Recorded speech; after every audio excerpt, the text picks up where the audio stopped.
Receive করার পর ও বলতেছে আমরা তিনজনে মাইনে পড়ছি, আমরা বাঁচবো না, আমাদেরকে রক্ষা করো।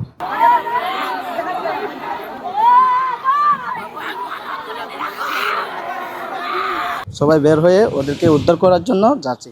যাবার পথে 5 মিনিট বা 10 মিনিট হাঁটার পর আরেকটা মাইন বিস্ফোরণ হয়েছে। এখানে মাইন বিস্ফোরণ হয়েছে, ওইটা হচ্ছে কলা বাগান। সকাল 11টার সময়ে আমরা যখন এলাকায় ছিলাম, আমরা শুনছি একটা মাইন বিস্ফোরণ হয়েছে। হওয়ার পর 5 মিনিট পরে এলাকায় একটা মেয়ে বলতেছে, মানে এলাকা থেকে 3জন লোক পাহাড়ে গেছিলো ওই কলা বাগানে কলা আনার জন্য।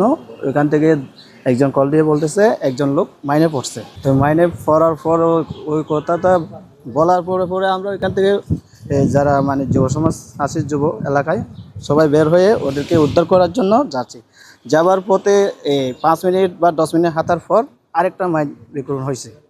হওয়ার পর তখন আমরা আতঙ্কিত হয়ে গেছি। আতঙ্কিত হওয়ার পর এই যে কল দিয়েছে ওর নাম্বারে আমরা কল দিতে 2বার কল দিছি।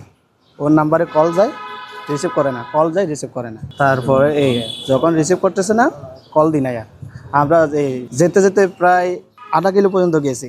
আবার ওকে কল দিছি। ওকে কল দেওয়ার পর একটা কল ঢুকাইছি, রিসিভ করছে। রিসিভ করার পর ও বলতেছে আমরা তিনজনে মাইনে পড়ছি, আমরা বাঁচবো না, আমাদেরকে রক্ষা করো। ওনার নাম হচ্ছে অঙ্কেমং, উনিও বর্তমান মৃত এখানে। তারপর আমরা বলছি আর ওইদিকে যাওয়া যাবে না, আমরা সীমান্ত রোড দিয়ে গাড়ি নিয়ে যেতে হবে ওদেরকে উদ্ধার করার জন্য।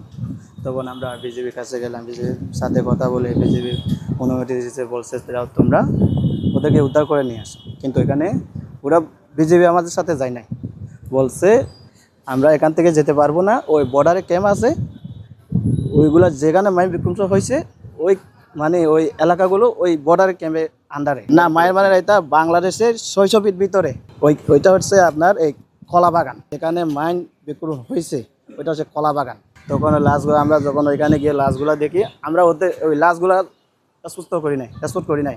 হ্যাঁ, তারপর আমরা ওইখান থেকে গিয়ে বিজেপি ক্যাম্পে গেছি। বিজেপি ক্যাম্পে গিয়ে বিজেপিকে ডেকে নিয়ে আসছি। ওরা বলছে তোমরা লাশগুলো নিয়ে আসো ওই বর্ডার রোডে ছিল, ওরা মানে ঘটনাস্থলে যায় নাই। আমরা লাশগুলা এই বর্ডার রোডে আনছি, আনার পর ওরা বিজেপিরা ওইখানে এন্ট্রি করছি।